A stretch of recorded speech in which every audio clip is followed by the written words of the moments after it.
Continuamos en Hoy por Hoy Vigo. En esta segunda parte nos hemos bajado al plató de Televigo para hacer la entrevista dual. Y hoy vamos a hablar de nuestros mayores, vamos a hablar también de una labor extraordinaria que realizan en Afaga, que no paran, y da gusto cuando uno charla antes de empezar la entrevista, aprovechando esos minutos con Juan Carlos Rodríguez, cómo te va contando, y estamos con este proyecto y queremos esto, y nunca se olvida que es algo muy importante, que si Tui, que si el Baixo Miño, que si el área metropolitana, ya no solamente hablamos de todo lo que se puede hacer aquí en nuestra ciudad, y hablaremos de ese centro de innovación del Alzheimer, sino también en esos pequeños proyectos o proyectos importantes y relevantes en toda el área metropolitana, que nos estáis oyendo desde ahí. Hola Juan Carlos, ¿qué tal? Muy buenas. Muy buenas, ¿qué tal? Porque eso ha sido también una obsesión tuya. Esto es un objetivo común que afecta a muchísima gente en muchísimos lugares. Es más, muchas veces haces la criba diciendo, no hablamos de Tui, hablamos de tal parroquia de Tui, o hablamos de tal parroquia de Mos, o de Cangas. Hasta ahí llega un poco también vuestro trabajo, Juan Carlos, ¿no? En todo el área metropolitana, claro. Sí, a ver, nosotros siempre decimos que queremos llegar allí donde hay una persona con Alzheimer o hay un familiar que necesita apoyo. Y claro, las personas están en la ciudad, están en las villas y están en las parroquias. Entonces tenemos que intentar llegar al sitio más pequeño que podamos.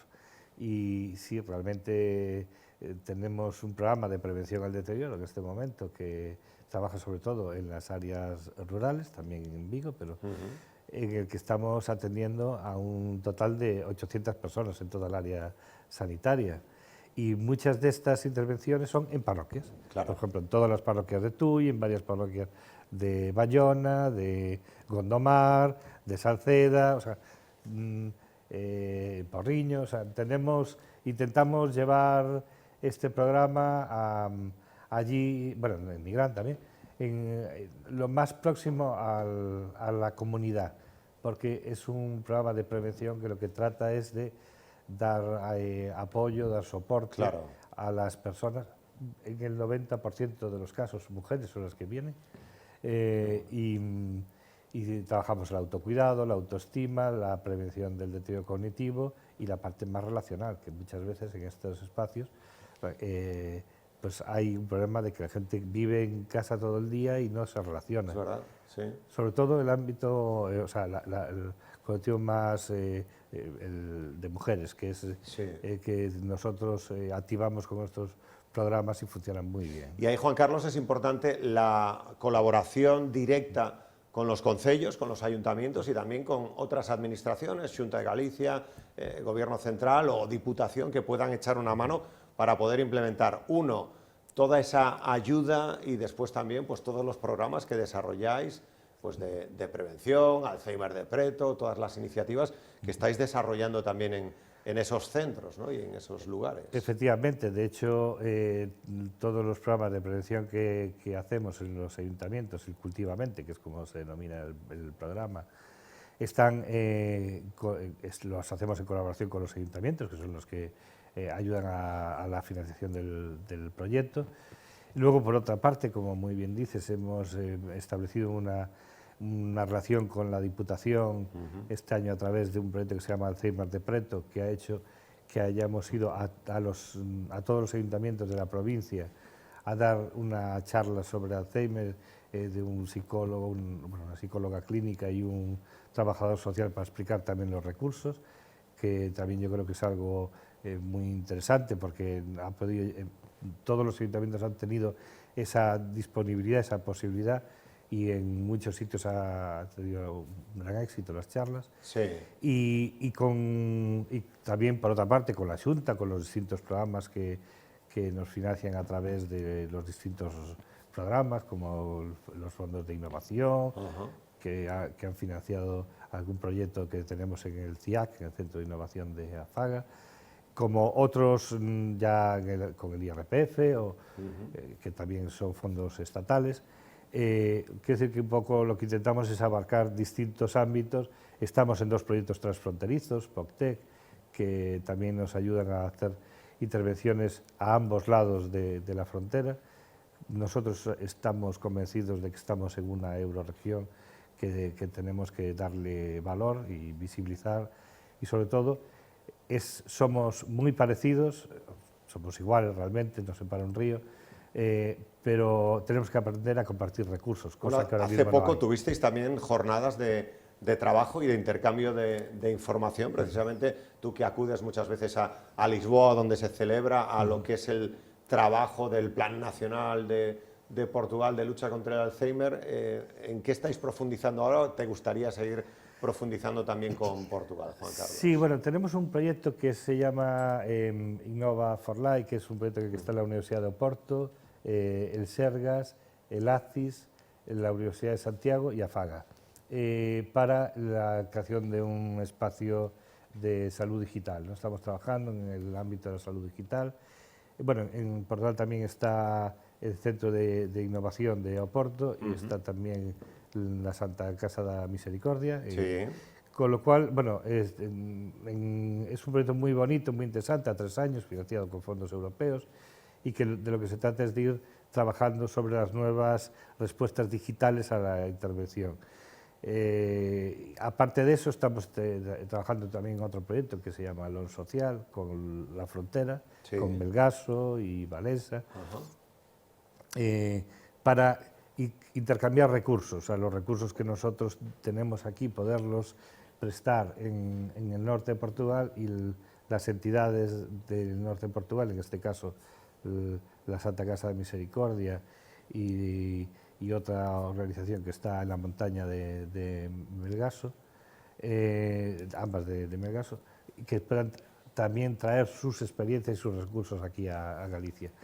Y creemos que ese es el camino. Estamos encontrando con muchísimas barreras administrativas para conseguirlo, pero para eso está el proyecto. Claro. El proyecto está justamente para determinar cuáles son las barreras y buscar cuáles son los elementos para intercambiar. Y con la Alzheimer Europa tenemos mucha relación. De hecho, pues estamos ahora tratando la posibilidad de desarrollar alguna línea de colaboración para este año que entra, y estamos trabajando también muy intensamente sobre el edadismo con la Asociación Portuguesa contra el Edadismo, y bueno, ahí ya hemos ido de la mano para que primero conseguimos que el término se introdujera, es verdad, es cierto, en el diccionario gallego, reconocido en el gallego, y luego en el español, y ayudamos a que también se incorporara en el diccionario portugués, lo cual, bueno, nos enorgullece en el sentido de que, bueno, intentamos trabajar a ambos lados dentro de este objetivo. Las jornadas que hemos hecho el sábado un poco abarcaron estas experiencias, o sea, todos estos proyectos, y además de los proyectos, hemos financiado un proyecto de investigación clínica que también se expuso ahí, sobre el estrés del cuidador y la vinculación entre el estrés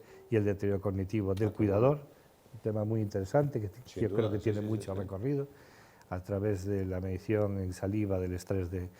Y bueno, entre otras cosas, lo que se observó en este estudio de investigación es que el estrés del cuidador masculino es mucho mayor que el estrés del cuidador femenino, porque no está habituado a ese rol de cuidado.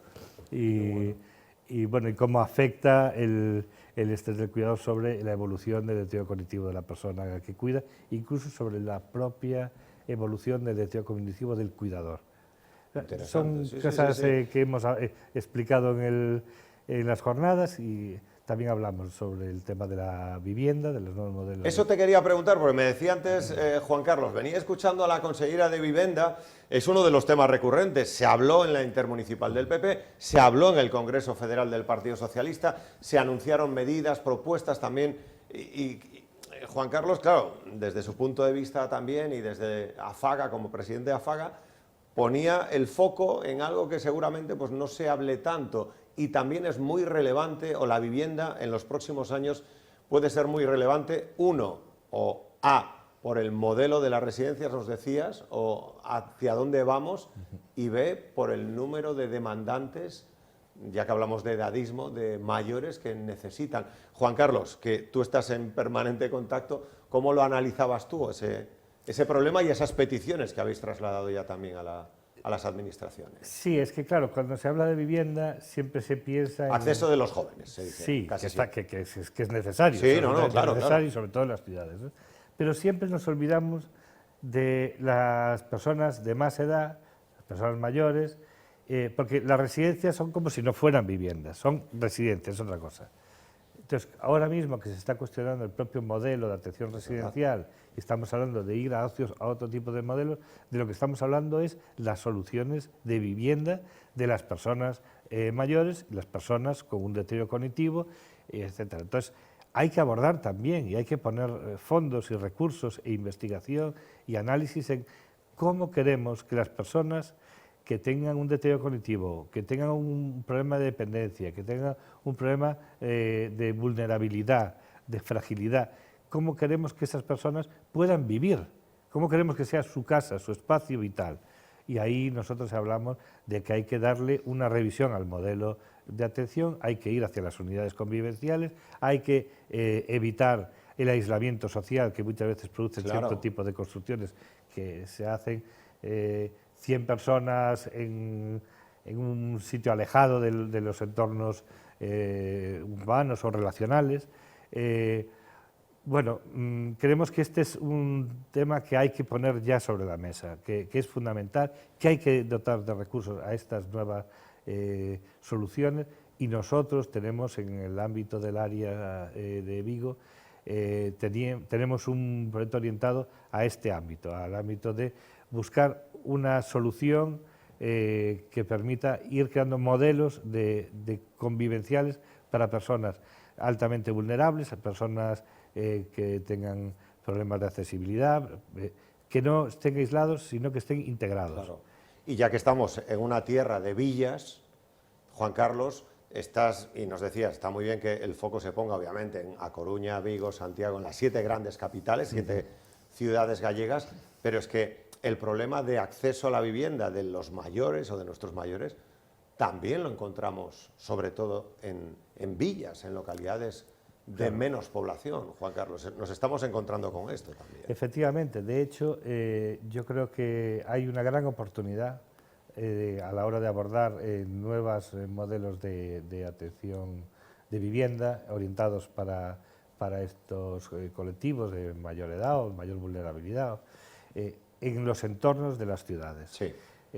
Primero porque uno de los problemas que se abordan son los costes de vivienda, o sea, de los terrenos, de los suelos, y la necesidad de poner suelo público al servicio de estos proyectos.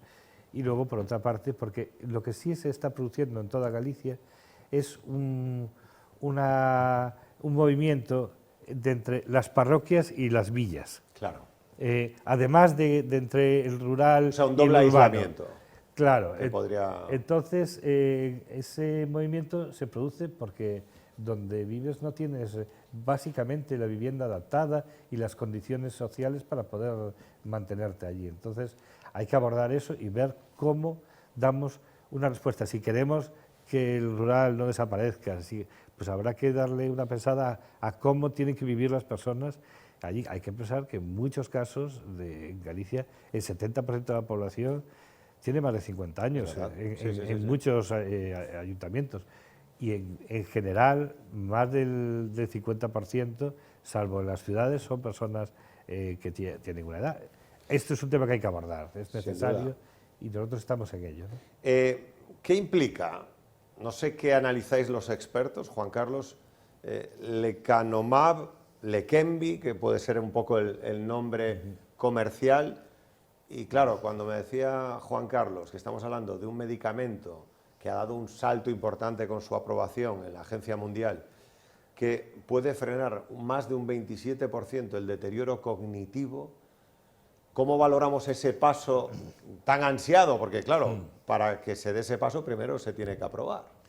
Sí, la verdad es que creo que el año pasado habíamos comentado en la entrevista que teníamos las esperanzas de buenas noticias en el ámbito de la investigación clínica y efectivamente se ha aprobado primero en Estados Unidos un medicamento que es el lecanemab y ahora se han aprobado otros más en la misma línea de los monoclonales, que es una forma, bueno, un sistema de medicamento. Y se había probado después en la India, en China y hace muy poco en Inglaterra. Entonces quedaba Europa sin aprobar este medicamento. Y hace muy poco, hace un mes y medio aproximadamente, la Agencia Europea del Medicamento ha dado por fin la aprobación, que le costó mucho porque hablaba de que podía tener efectos secundarios adversos, pero al final han decidido que los efectos positivos son mayores que los negativos. ¿Cuál es la característica de este medicamento? Más que este medicamento podemos hablar de esta línea de medicamentos, claro, porque lo que hay aquí es un cambio muy importante. Hasta los últimos 30 años solo había medicamentos orientados a los síntomas. Sí. Entonces, sí, mejoraban en unos meses, pero no tenían no actuaban sobre las causas. Entonces, claro, bueno, valían porque era lo que había. Esta nueva línea de medicamentos que están ahora planteándose abordan la intervención en una de las causas que se considera del deterioro cognitivo. Atacan una proteína que se llama la beta-amiloide, que hace una especie de barrido en el sistema circulatorio, y eso permite que al disminuir la proteína beta-amiloide, que es la causante, que es una de las causantes de la muerte de las neuronas y que crea las placas que son la consecuencia de la enfermedad del Alzheimer, o por lo menos algo que vemos permanentemente en las personas con Alzheimer, esas placas de beta-amiloide, pues al disminuirlas conseguimos que mejore. O sea, y se calcula que en un 27%. Que se dice pronto. Es una gran noticia. Es verdad que está pensado solo para las personas en una etapa muy inicial. La aprobación acaba de ser ahora y por lo tanto aún tardará un recorrido tiempo. Claro, lo tienen que luego aprobar los sistemas sanitarios de cada país, luego tienen que comunidades autónomas. Exactamente, la compra de los medicamentos, o sea, tiene un proceso, pero bueno, lo bueno es que ese proceso ya se ha empezado, hasta ahora estaba paralizado. Que tardará un año o tardará, esperemos, nosotros a partir de ahora vamos a intentar que esto llegue lo antes posible y vamos a trabajar para que los sistemas sanitarios cuanto antes lo incorporen y también que definan los perfiles a los cuales, las características de las personas que pueden acceder al medicamento, porque desgraciadamente no va a ser todo el mundo, va a ser solo las personas seguramente en una fase muy temprana y eso lo tiene que determinar el sistema sanitario. Pero queremos que lo determine lo antes posible para que este medicamento... O sea, hacer los filtros y las cribas a la vez que se pueda agilizar la tramitación para que vayan al mismo tiempo y se aceleren los trámites. Exactamente. Los plazos, todo lo que sea mejorar a una parte de la población que pueda estar en esta situación, para nosotros es una gran noticia. Centro de Innovación del Alzheimer y Atención a la Longevidad. Ese proyecto que ya nació, que es una idea, que el polo del conocimiento del que nos hablaba Juan Carlos Rodríguez, el presidente de AFAGA, primero era una idea, después esa idea iba cogiendo forma, después faltaba que ese proyecto, que ya no era una idea, tuviese el apoyo y el respaldo. Ya está aquí ese Centro de Innovación de Atención al Alzheimer y la Longevidad. Sí, la verdad es que estamos en este año, que es el 30 aniversario de la asociación, estamos muy contentos porque, bueno, hemos puesto en marcha un proyecto que para nosotros era importante, que es el Centro de Innovación, que lo que pretendemos es un poco cambiar la mirada de la intervención en las personas con Alzheimer y también trabajar en las nuevas realidades, ¿no? Aparte de trabajar tecnológicamente, y estos proyectos están orientados, bueno, los proyectos estos interregionales o los proyectos, tenemos un proyecto con la Consejería de Empleo del área de innovación sobre también una cosa que nosotros le llamamos el centro de día extendido, que es un poco trasladar las propias intervenciones a los domicilios, que también lo estamos haciendo en el Centro de Innovación. Pero además también estamos trabajando las nuevas realidades de la personas perfectamente conscientes, claro, que además tienen unas necesidades diferentes y tenemos que ver los sistemas clásicos de intervención de los centros de día, hay que revisarlos porque son demandas diferentes y que tenemos que abordar. Y esta es la parte, una parte que nos motiva muchísimo en el centro, ver cómo ir cambiando nuestra manera de intervenir y que sea también un modelo que sirva de ejemplo para la intervención en los centros de día en general o los centros en donde se intervenga en cualquier sitio, ¿no? Y también muy basado en que son centros que convivan con el entorno, muy relacionales, en la que la intergeneracionalidad también es fundamental. Nosotros hablamos de que la vacuna contra el edadismo es la intergeneracionalidad, Sí. eso o sea, en la cátedra de edadismo es un verdad, poco nuestro sí, lema, y lo que queremos es que podamos abarcar las personas que trabajan, que están con nosotros en los centros, que vivan de una manera lo más normalizada posible la vida y no estar separados de las relaciones Y sociales. como estamos casi en el 2025, que si realidad virtual, que si aplicaciones, esto está a la orden del día y vosotros sabéis que hay que dar esa batalla también. Sí, estamos trabajando, que tenemos varios proyectos en este tema. De hecho, bueno, algunos están pendientes de la aprobación del Comité de Ética del Sergas, que esperamos que se agilicen, porque el problema Va a otro ritmo las administraciones. No, y sobre todo que, claro, nosotros intentamos llevar todo esto con una serie de caminos, como es que cualquier estudio de estas características tenga una aprobación del comité ético, cosa que no se hace en casi ningún sitio.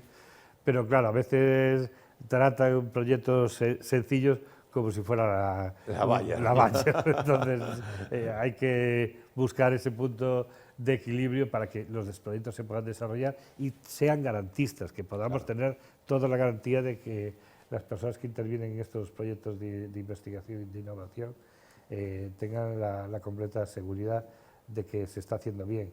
Pero todos tenemos que implicarnos en esto. Pero sí, estamos muy contentos, estamos en varios proyectos, estamos en alguno más trabajando sobre inteligencia artificial y Big Data, pero bueno, estamos en los albores, en el inicio de este tema. Seguramente que para los próximos tiempos también trabajaremos en proyectos concretos en esta área. Pero creemos que ese es el camino, o sea, abrir el espacio y sobre todo que sea normalizar. Hoy, que es el Día Internacional de la Discapacidad, y para nosotros es un día importante claro. Porque nosotros decimos que el Alzheimer es una discapacidad y como tal lo que hay que hacer es naturalizar, dar los recursos de apoyo necesarios y que todas las personas con discapacidad estén integradas socialmente, independientemente de sus capacidades o de sus vulnerabilidades, y esa es un poco la idea que nosotros también trabajamos. Pues Juan Carlos Rodríguez, presidente de AFAGA, muchísimas gracias por estar con nosotros y gracias también por toda la labor que realizáis. Gracias por atendernos. Muchas gracias a vosotros, como siempre. Vamos a despedir aquí en la tele, enseguida volvemos en la radio, que Agustín Vigo nos tiene que contar. Siguen los amigos de lo ajeno con sus timos 4.0, que no descansan, así que vamos con él en unos instantes. Hasta ahora.